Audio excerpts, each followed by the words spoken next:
खबरें जो सुर्खियों में रहने वाली हैं?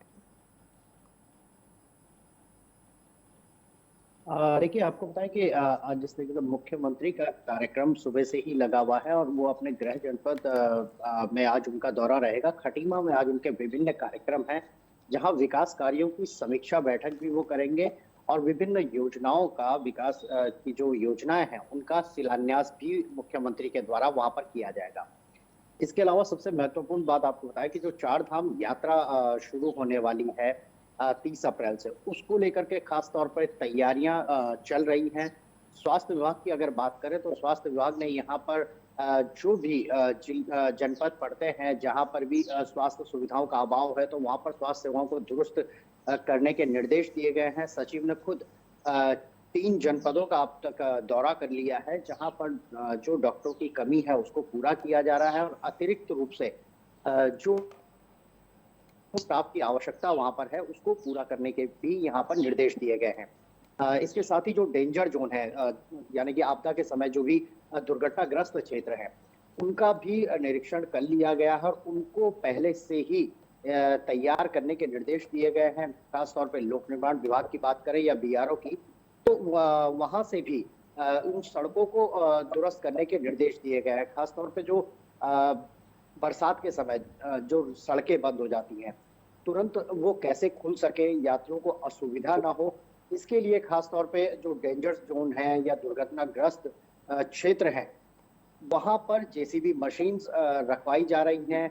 कितनी मात्रा में वो जेसीबी वहां पर होनी चाहिए, दोनों ओर से मार्ग को खोलने के लिए क्या क्या व्यवस्थाएं वहां पर होनी चाहिए, तो ये सभी चीजों की तैयारियां ग्राउंड जीरो स्तर पर शुरू कर दी गई हैं। क्योंकि यात्रा के समय देखा जाता है कि हर बार भारी संख्या में श्रद्धालु आते हैं, लेकिन बरसात आते ही यात्रा में कहीं ना कहीं जाम लग जाता है। तो ऐसे में यात्रियों को असुविधा ना हो, उसके लिए खास तौर पर ये तैयारियां की जा रही हैं। और इस बार प्रशासन विशेष तौर पर यात्रियों की श्रद्धालु की भीड़ को देखते हुए इस बार खास तौर पर अपनी तैयारियां मजबूत कर रहा है। इसके अलावा सबसे बड़ी बात यहाँ पर ये आती है, जो आम जनता को जानने की आवश्यकता है या ये कहें कि जागरूक होने की आवश्यकता है कि पिछले कुछ दिनों से देखा जा रहा है कि जो ऑनलाइन बुकिंग शुरू हो गई है हेली सेवाओं की, उसमें लगातार जो ठग है या साइबर क्राइम जो हो रहा है, लगातार वो बढ़ता जा रहा है। और अभी हाल ही में कुछ मामला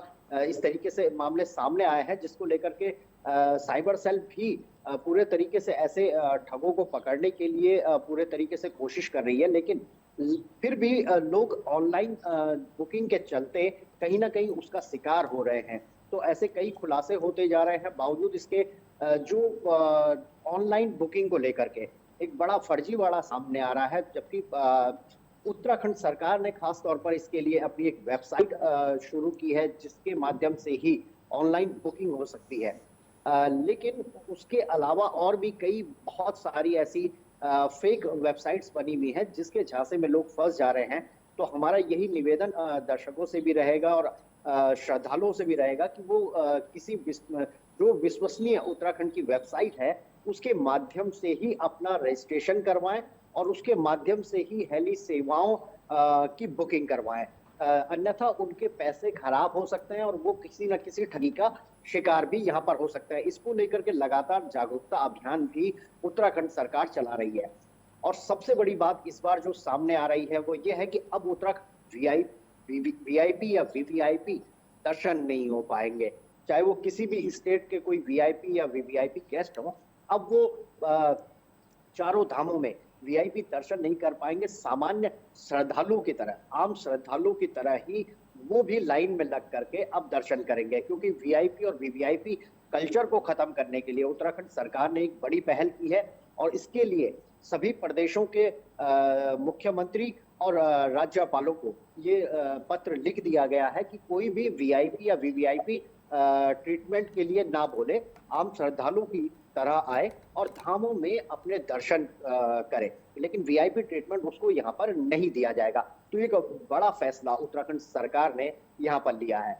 जी योगेश जी, तमाम जानकारियों के लिए आपका बहुत बहुत धन्यवाद।